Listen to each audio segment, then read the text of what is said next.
Hey fellow nerds, today we are going to discuss bipolar junction transistor. First we'll learn how a bipolar junction transistor can be formed, its forward active region, IV characteristics, saturation current and the terminal currents. Let us start by making some observations. I will take a semiconductor wafer like this. Its upper half is p doped and the lower half is heavily n doped. Since the n region is heavily doped, obviously we have more electrons here than the number of holes we have here. You can also see the depletion region. I am going to apply a forward bias to this junction. Positive terminal of the cell is connected to the P side and negative terminal is connected to the N side.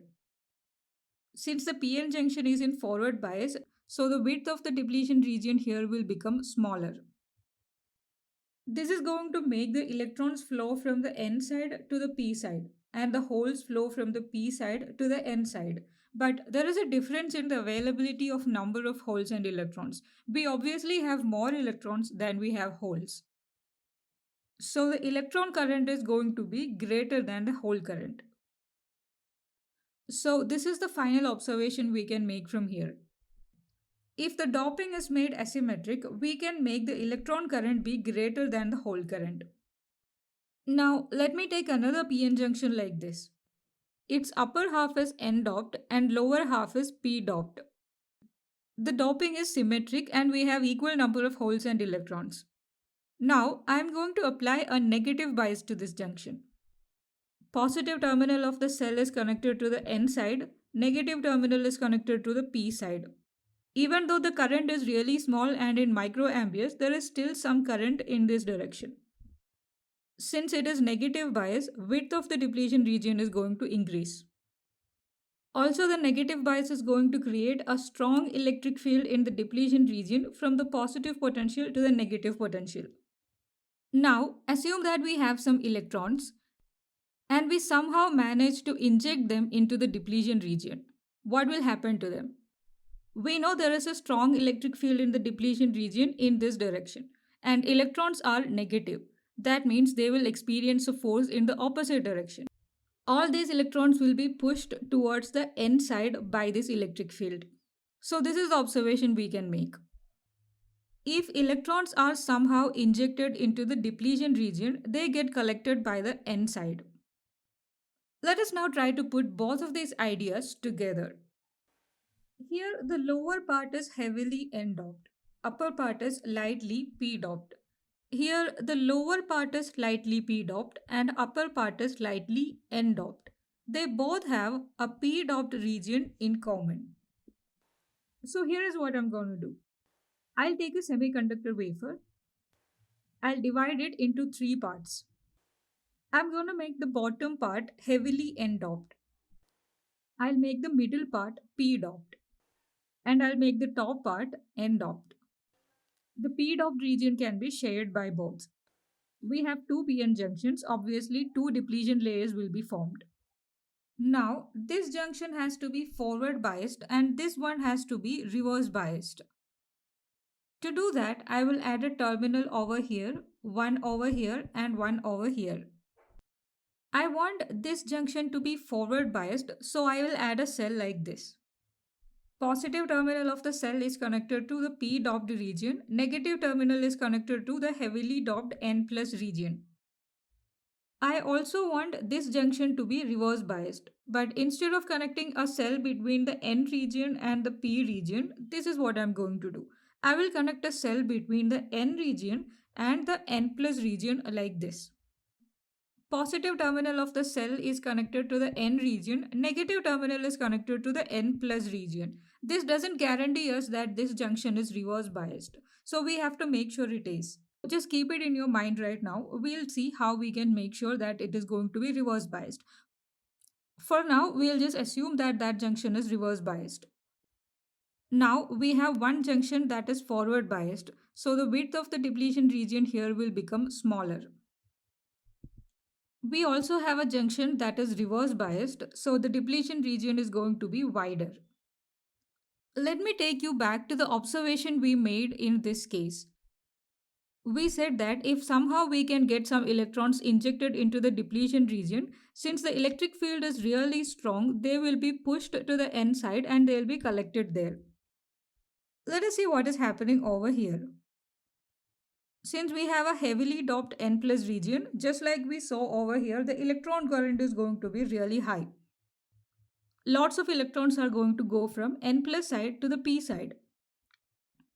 But they will not be directly injected into the depletion region. If they did, then the strong electric field over here will push them to the N side and they will be collected by the N side.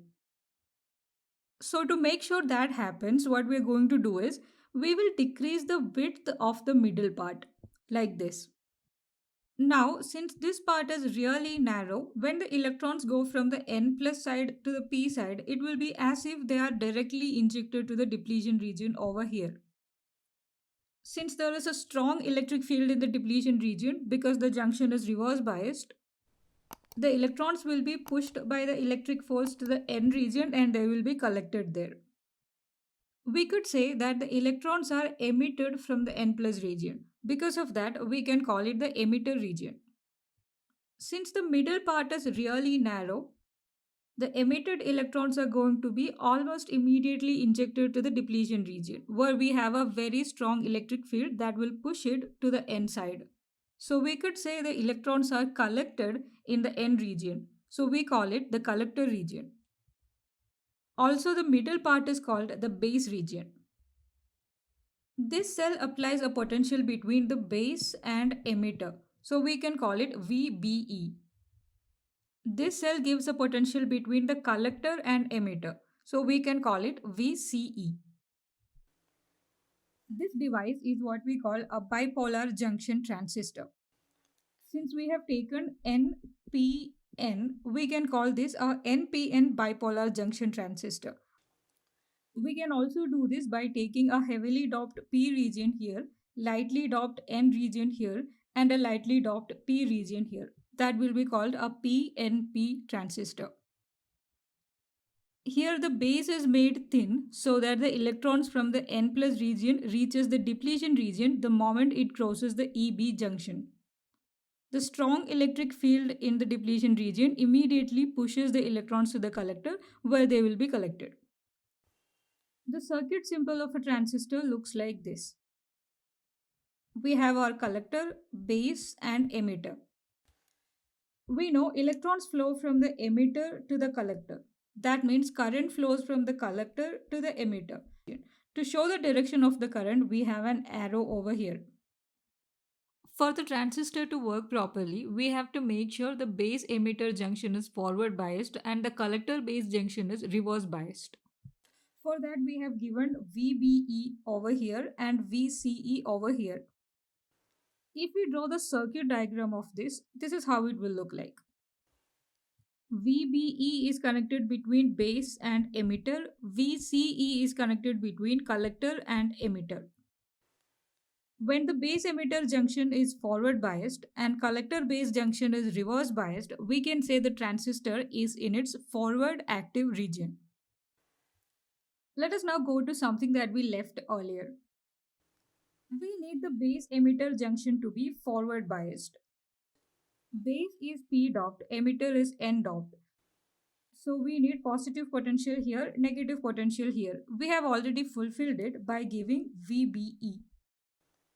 Positive terminal is connected to the base, negative terminal is connected to emitter. So the base emitter junction is forward biased.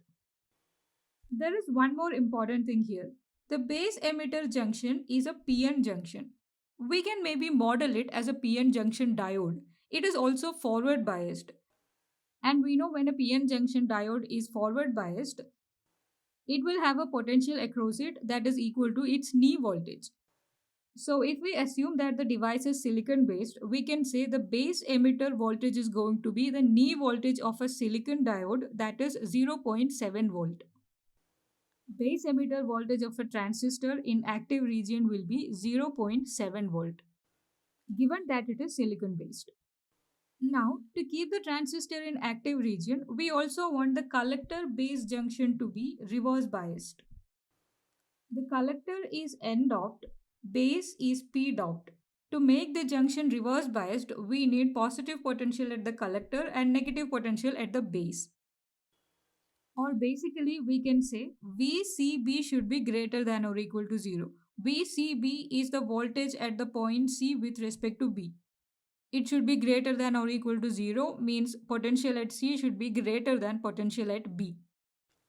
Now, we don't have VCB, we have VBE and VCE.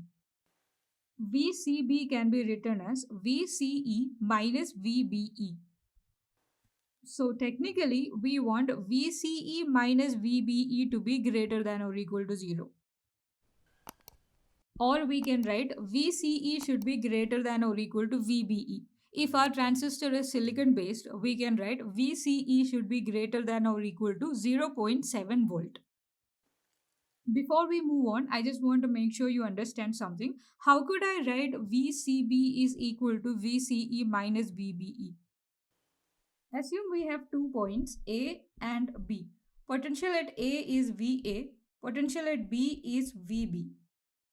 Potential difference between these 2 points VAB can be written as potential at A minus potential at B.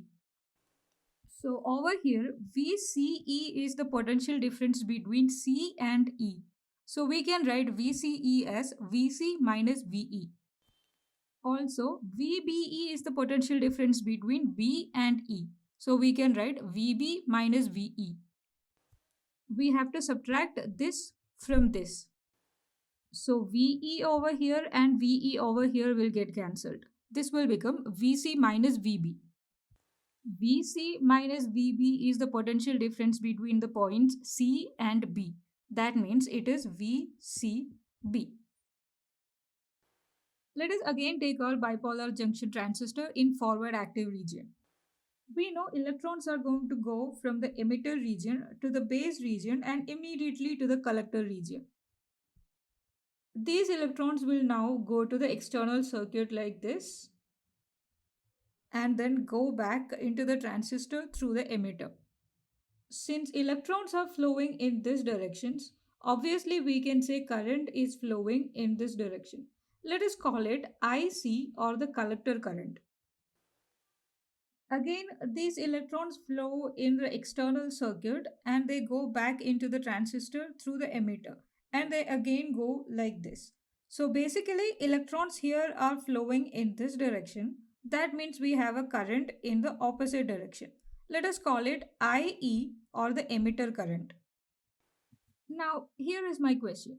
If the same electrons are going in this direction, creating collector current, and going in this direction, creating emitter current, why do I have to give these currents two different names? Because they are practically the same. I should be calling them the same name. Here is what happens. When the electrons go from the N plus region to the P region, not all of them are pushed by the electric field to the N region. Some of them will get recombined by these holes that are present in the P region. And what happens to them? See, positive terminal of VBE is connected to the base. So these electrons will be attracted by the positive terminal of the VBE and they will flow in this direction. Though the number of electrons that do this is very small, this will create a small current in the opposite direction. We call it IB or the base current.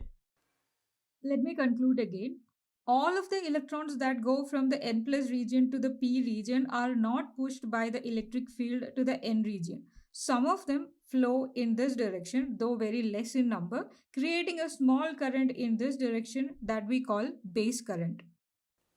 Because of that reason, the collector current will not be exactly equal to emitter current. There will be a small difference between them. And that difference will be equal to the base current. Let us write this down. While most electrons from the emitter are swept into the collector, a small fraction recombines with the holes in the base. The lost holes are replenished by electrons that flows from the base to the external circuit that is driven by VBE, creating the base current.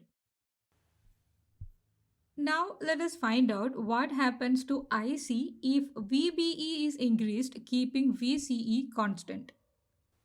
I have kept a circuit diagram here. I have also kept one with the schematic of the transistor so it is easier for us to analyze. Now we know the base emitter junction is basically a PN junction. So we can model it as a diode. So to get an expression for the current that is passing through the PN junction, we can use the expression for a current passing through a PN junction diode that is forward biased, which is this.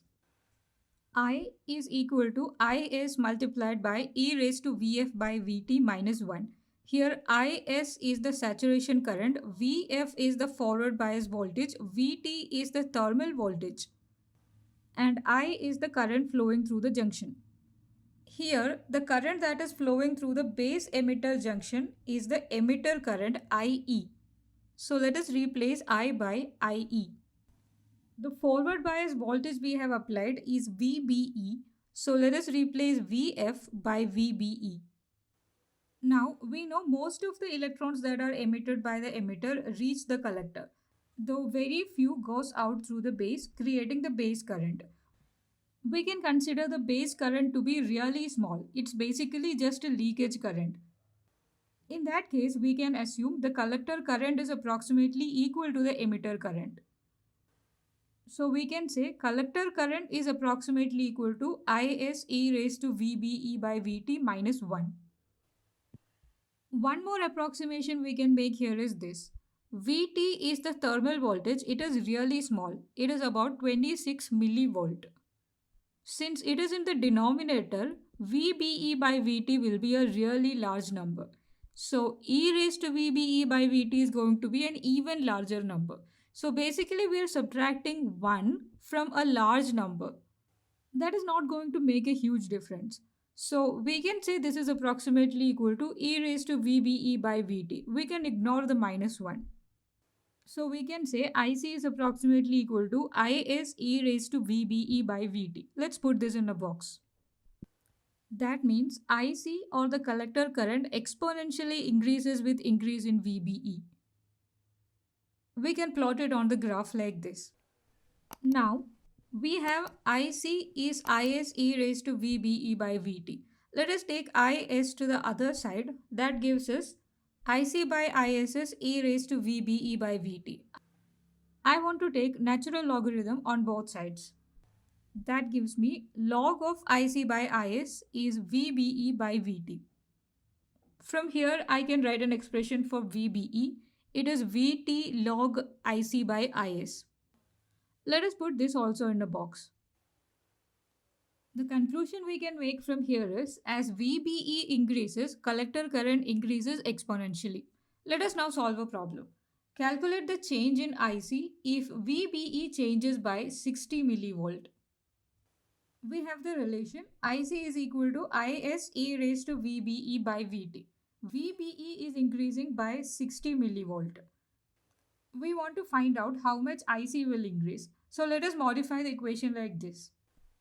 IC plus the change in IC is equal to Is e raised to VBE plus the change in VBE divided by Vt. This can be written as e raised to VBE by Vt multiplied by e raised to delta VBE by Vt. According to the question, delta VBE is 60 millivolt. We can substitute that over here. Vt is thermal voltage. It is 26 millivolt. So we can replace that also. Now what we have over here is e raised to 60 divided by 26. It is approximately 11. What we have over here is Is e raised to VBE by Vt, which is our original collector current IC. So basically what we get here is 11 IC or IC plus 10 IC. This is equal to IC plus change in IC. So change in IC is 10 IC. So we can say collector current changes by 10 times if base emitter voltage changes by 60 millivolt. Let us now have a brief discussion on saturation current.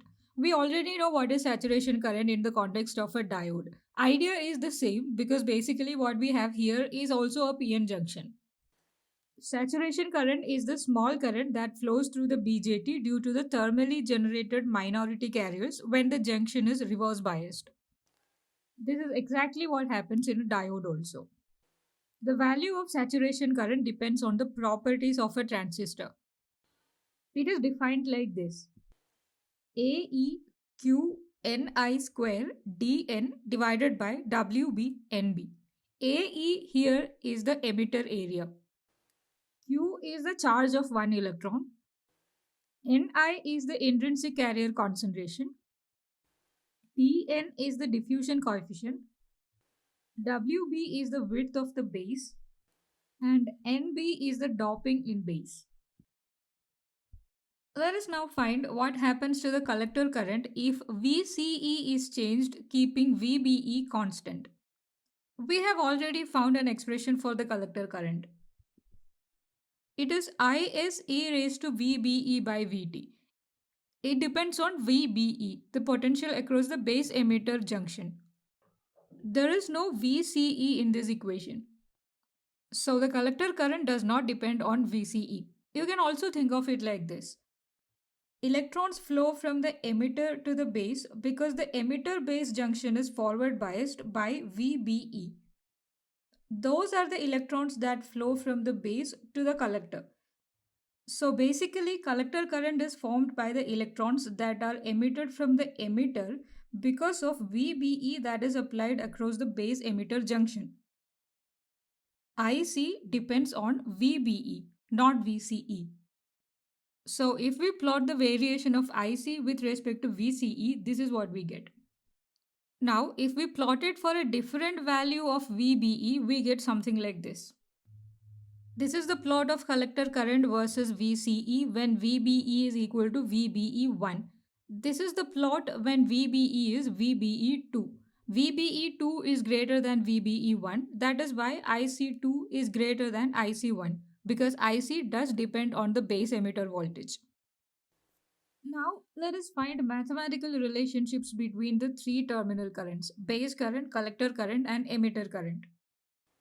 Before we go to that, let me explain this once again. We have lots of electrons in the emitter region. Since the base emitter junction is forward biased, all these electrons will flow to the base region. Since the base region is really thin, these electrons will directly reach the depletion region over here.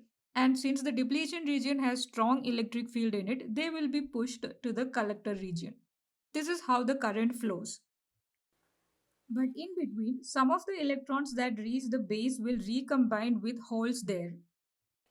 Because of the influence of VBE, some of these electrons will flow in this direction, creating a current in the opposite direction, which we call base current.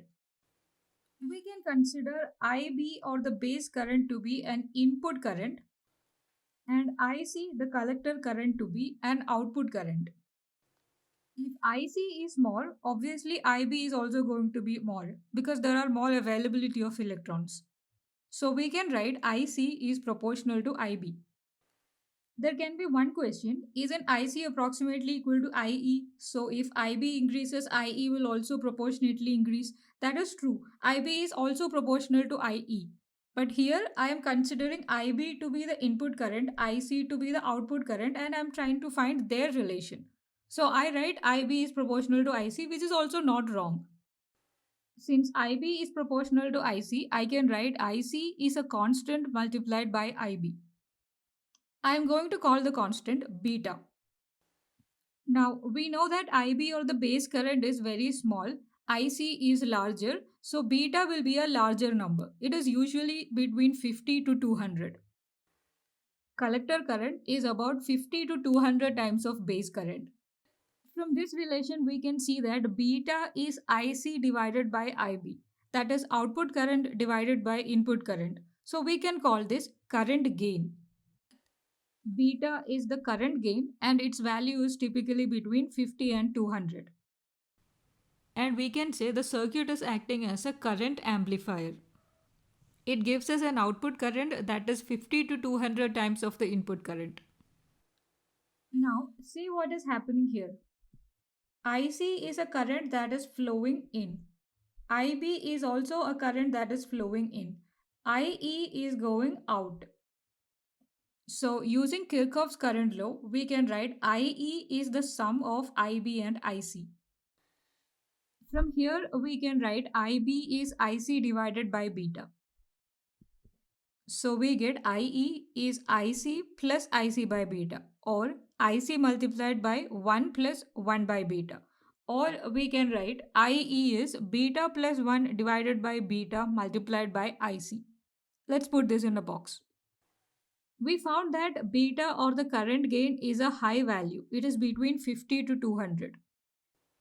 As an average, let us take the value of beta to be 125. If we substitute that over here, we get IE is 125 plus 1 divided by 125 times IC. 126 divided by 125 is approximately equal to 1. So we get IE is approximately equal to IC, which aligns with what we have already found theoretically. Let us solve another problem. A bipolar junction transistor has a collector current of 1 milliampere. Saturation current is 10 raised to minus 16 ampere. We have to calculate VBE and IB if beta is 50. We have the expression for VBE. It is VT log of IC by IS. VT is the thermal voltage, it is 26 millivolt. IC is given in the question, it is 1 milliampere. IS is also given, it is 10 raised to minus 16 ampere. So using these values, we can write VBE is 0.026 log of 10 raised to minus 3 divided by 10 raised to minus 16. This comes out to be 778 millivolt. We also need IB, but we know IB is IC divided by beta. IC is given in the question, beta is also given in the question. So IB is 10 raised to minus 3, or 1 milliampere divided by 50, which comes out to be 20 microamperes. Let us end this video by making the most important conclusion. We found that IC is IS e raised to VBE by VT. IC is the current that we get over here. VBE is the voltage that we provide over here. So by deciding how much voltage we give at the base emitter junction, we can control the current that flows through here. So technically, we can call what we have over here a voltage dependent current source. Why is it the most important conclusion? I don't know. Maybe we'll find it in the next video. So that's all about it for today. Don't forget to subscribe.